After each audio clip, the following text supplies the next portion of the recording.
up, Cage Nation? It's Kevin Jackowitz here, and I just got done with NXT TakeOver New Orleans.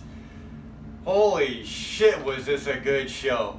I'm going to tell you right now, WrestleMania is going to be very hard pressed to beat this pay-per-view. This, from beginning to end, was action and hellacious matches. They start off with Kane Hill. Apparently it's a new rock band from New Orleans, so they're using hometown boys. I'm not familiar with Kane Hill. I do like rock. They were good to me. I really liked the song that they did. I thought it was pretty interesting. They started out a wrestling pay-per-view with the band, but whatever, hey, started out how you want to.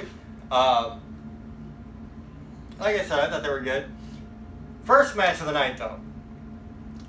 Ladder match for the North American Championship. It's a new belt they are just introducing for this match, and it was full of holy shit moments, and I mean a lot of them. So you have Ethan Carter III, EC3, Killian Dane, Adam Cole, Velveteen Dream, Lars Sullivan, and Ricochet. Dude, Ricochet, he really stole the show, man. Like, this dude, oh my god. Just absolutely phenomenal. But I'll tell you another guy who really stole the show for me is Velveteen Dream. He took some big chances, and you could see his body was paying the price for it. This guy's going to be walking around in pain for a while. So, it's a typical ladder match. If you've ever seen a ladder match, you're going to have a lot of spots where people are just doing insane stunts. This is no different. They added a lot of very unique things, though. Typically in a ladder match, you'll have a guy on a ladder, somebody underneath will tip the ladder and he'll hit the ropes. There was one point where a guy was tipping the ladder with Ricochet on it, and instead of just hitting the ropes, he does a backflip to the outside of the ring to the guys out there. It lands on them. A hellacious move, honestly. Velveteen Dream, like on top of a 20-foot ladder doing his elbow. He'd already had his ribs hurt earlier from another crazy move he'd done. And he does this rolling senton. They had a ladder horizontally braced between the turnbuckle and another ladder. And Velveteen, I forget which guy he had. I think it might have been Ricochet. And he does a rolling senton on the ladder. That was a really cool spot. I mean, Velveteen Dream, he really impressed the shit out of me. He put his body through hell, and it showed. He was hurting. You could tell. This guy, he was clutching his ribs, trying to run from corner to corner, doing these flying elbows, and you could just see the pain.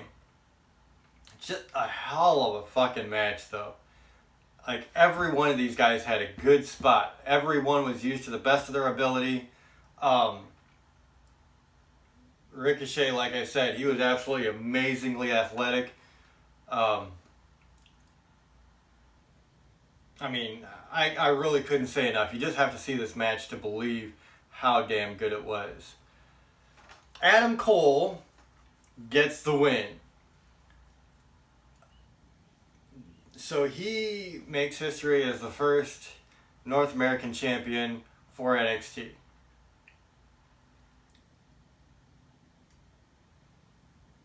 I really like Adam Cole. I feel like it was a pretty good setup for the Undisputed Era. So I wasn't hating the finish there at all. I'm going to be really keeping my eye on EC3 and Ricochet, though, because both of them had some really good spots in this match. They really did. I just can't imagine what these guys feel like after a fucking match like this. It was insane.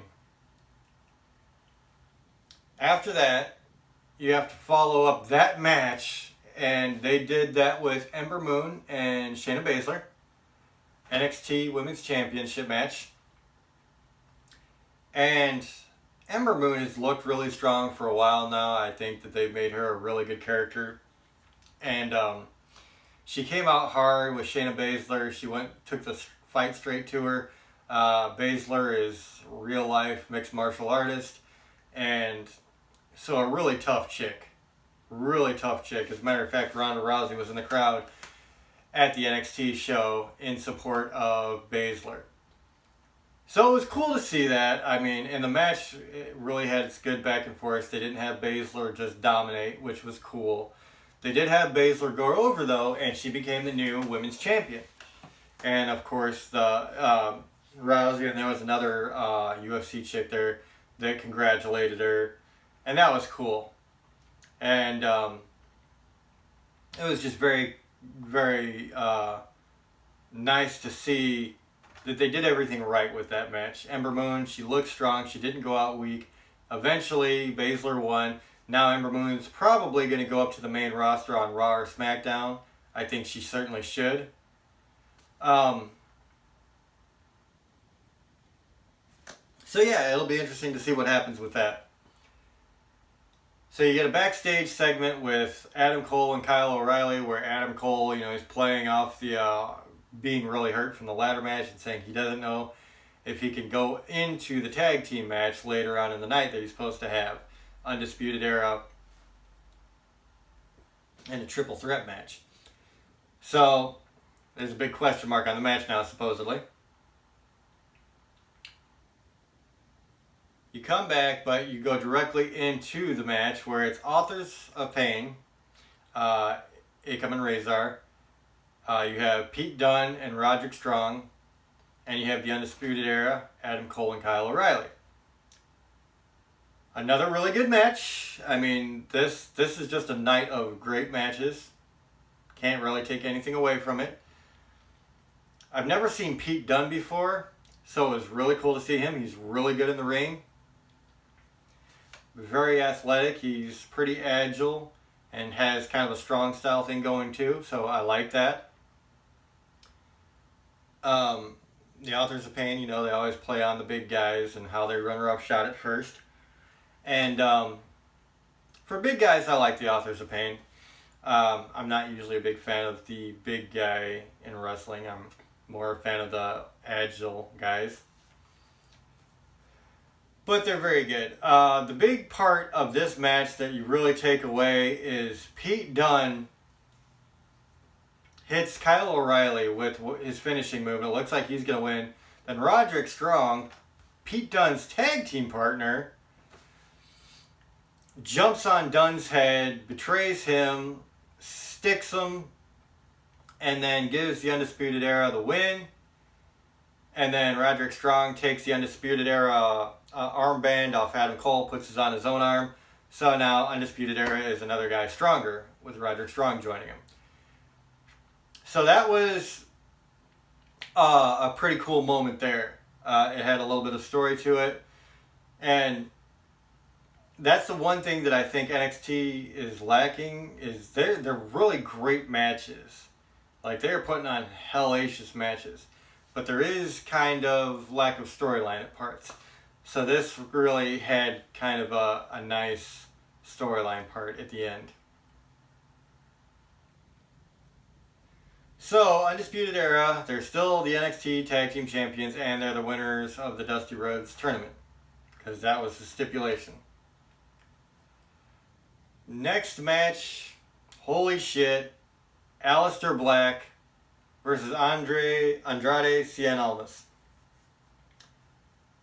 I really like Andrade because he's really a high flyer. I like that. He's got the lucha style, and he's not exactly a small guy for be doing the lucha style. Aleister Black is a really big guy.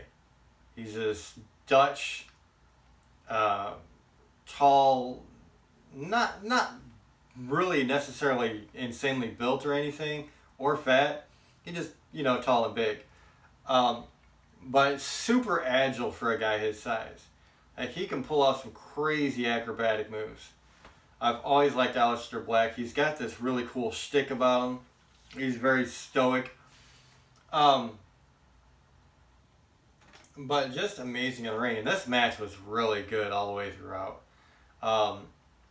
One of the storylines in there was Zelina Vega getting involved a lot, doing a Hurricane Rana on Aleister Black a couple of times, spiking his head. That was a great shot, too. Zelina Vega does like a Hurricane Rana move on Aleister Black, and like he literally lands head first and just spikes his body. It looked so damn painful. So that was a really cool spot. At the end, Zelina gets on the top rope and Aleister ducks. So Andrade catches her, and while he's got Zelina in his arms, Aleister Black hits him with Black Mass. It's like a roundhouse kick. And then gets the win. Aleister Black deserved the belt. Easily. The guy is greatness. He really is. I really liked that they gave the belt to him, and the match was spectacular. And they had a really good, situation there where they had the interference with Zelina, and it finally cost both of them at the end. I really liked it. So the final match of the night is a non-sanctioned match between Tommaso Ciampa and Jonny Gargano. Johnny freaking wrestling. The first thing you take away from this is Ciampa comes out, no music. The crowd is not just booing him, they're vile. They're chanting, "Fuck you, Ciampa," "asshole," all this stuff. Guy's got major heel heat. Gargano comes out, crowd's going crazy. He's obviously like the, Daniel Bryan 2.0. And, man, it was insane. This match took some shots. And I mean some just nasty shots. I'm glad they kind of did the whole, non-sanctioned bit before, because you could not have every match be this. And you would not want every match to be this, because somebody would get hurt badly. Some of the shit they did in this match was ruthless. There was a part where they took the mat off and exposed the concrete, the actual bare concrete, and Gargano power bombs Ciampa off the apron onto the concrete. That was a pretty sick splat, and you could see, man, he was hurting from that shot.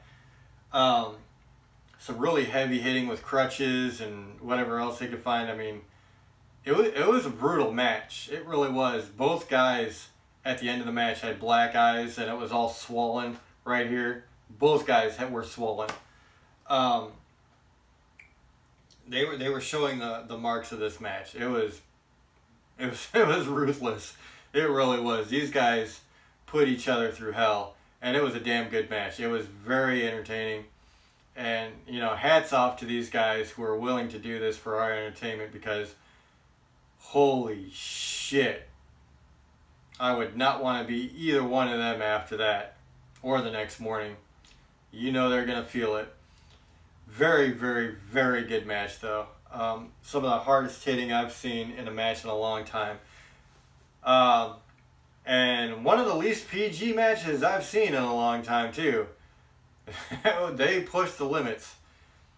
So it was very good, though. Very, very good. At the end, Johnny Gargano, he gets the win. There was a lot of really cool spots toward the end. Ciampa takes off his knee brace where he's going to just knee Gargano. So Ciampa starts running towards Gargano. Gargano grabs the knee brace off the ground and smacks it into Ciampa's knee. And then he hits this like submission move where he actually takes the knee brace, and it's kind of like a crossface where he's using the brace.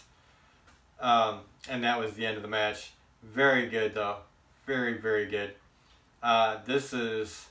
it's funny because it doesn't seem like they can ever just top what they did last time, and they always do. And that's what's amazing to me, is somehow every single takeover just keeps getting better and better. And I think this was no exception. This was a damn good takeover. So, I mean, every match was solid. I liked a lot of the results on this. Actually, I think I liked all the results on this. I really did. I mean, just a great pay-per-view. So, ladies and gentlemen, that's my take on it. This 9 out of 10 stretch. I don't know if it's 10 out of 10. No, I don't think it was perfect. But a strong 9 out of 10. Strong. So, ladies and gentlemen, that is my review of NXT TakeOver New Orleans. Damn, was it a great show. Let me know what you think in the comments. My name is Kevin Jackwitz. Cage Nation out.